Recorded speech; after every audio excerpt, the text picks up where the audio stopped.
What's going on, everybody? Welcome to Wizards Outlook. We're joined, as always, we got Cardo Dudley Jr. here. Spoke to him a little earlier this evening. If you guys tuned into the Focus TV, Wilson Tarpe Jr. And look, the Washington Wizards opened their preseason schedule this evening.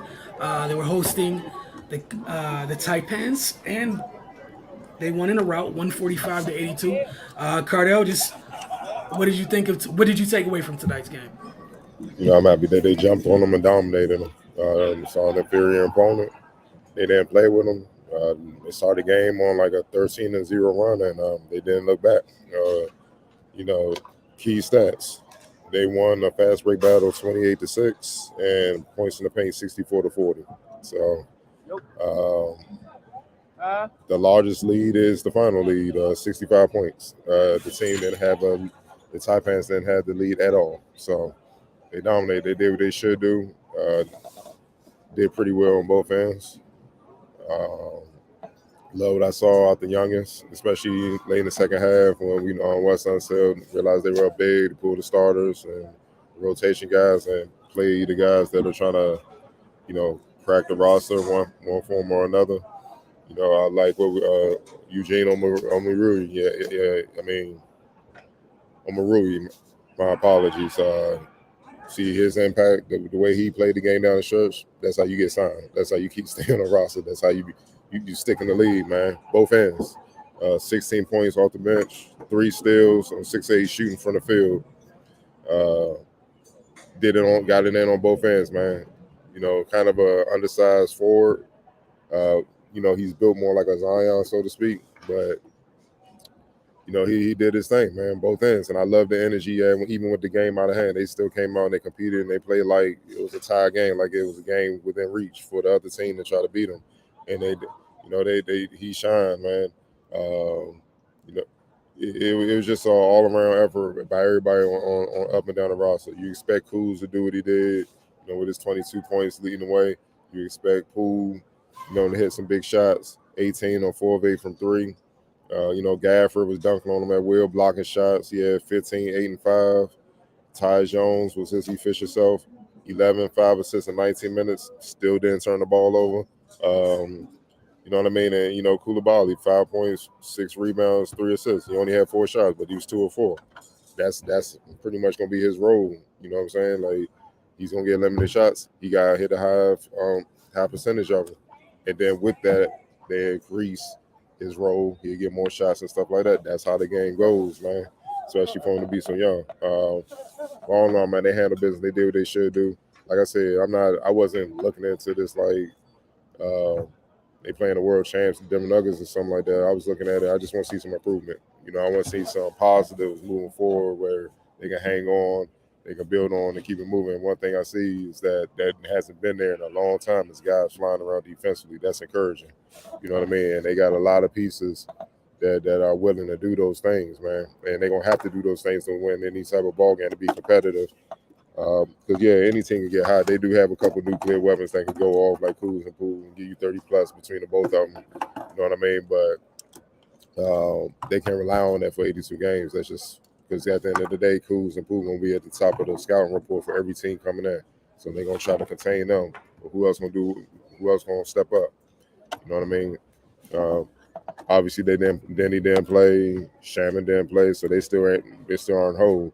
But, like what I saw, man. You know what I mean? A lot of people can sleep on them. I hear a lot of predictions saying they're going to be dead last in the East is crazy. And I'm like, I ain't going that far. I'm not saying they're going to be a playoff team. I can see them being competitive and fighting for a play-in spot. You know what I mean? But dead last in the East, that's crazy. You know what I mean? But I just don't think people will realize the roster construction that they have, man. So if they stay healthy, keep the mentality, the defensive mentality they've been preaching all throughout preseason, all throughout training camp, then they'll be a lot more successful than what people expecting them to. And I know we talked to you a little bit earlier. I think one of the things that stood out to me that you mentioned earlier, at halftime, was just the fact that they were willing on the defensive end, which is a far cry from what we've seen other times here. And that goes a long way, just being willing to be active, willing to move around, willing to take some pride in that end of the floor goes a hell of a long way. You also talked about the ball not sticking, so if you don't mind, just elaborate on that a little bit more. I know That's what you shared with us in the first half, just for anybody clearly who wouldn't have heard that or won't hear that till tomorrow. Yeah, 32 assists as a team. That says it all, man. You know what I mean? Ty Jones 5. You know, Kuz had 2. Koulibaly had 3. Poole had 2. Gallinari had 3 assists. Gill had 3 assists. Darrell Wright had 6 assists. Rollins came off the bench. Young fella came off the bench with 3. 3 assists. Johnny Davis had 2 assists. It was just a total team effort. Like even when they started the game, they put the ball in Daniel Gafford had hands at the top of the key, and he was doing dribble handoff. I mean, normally he'd do dribble handoff and try to slip the back. Like he was doing dribble handoffs where he was actually looking for some backdoor cuts. Like Koulibaly, was cutting backdoor. He was looking to read that first, then he would hand it off. When that where last year is just strictly dribble head off into a guard, and they go make something happen.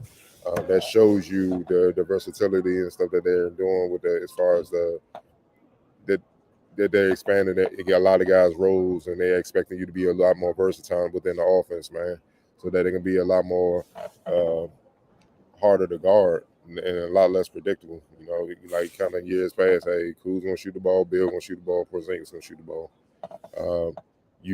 Somehow, some way, Kuzma and Poole gonna get shots, but you don't know when, and that's the beauty of it. So teams gonna really have to do their homework based on what I saw tonight.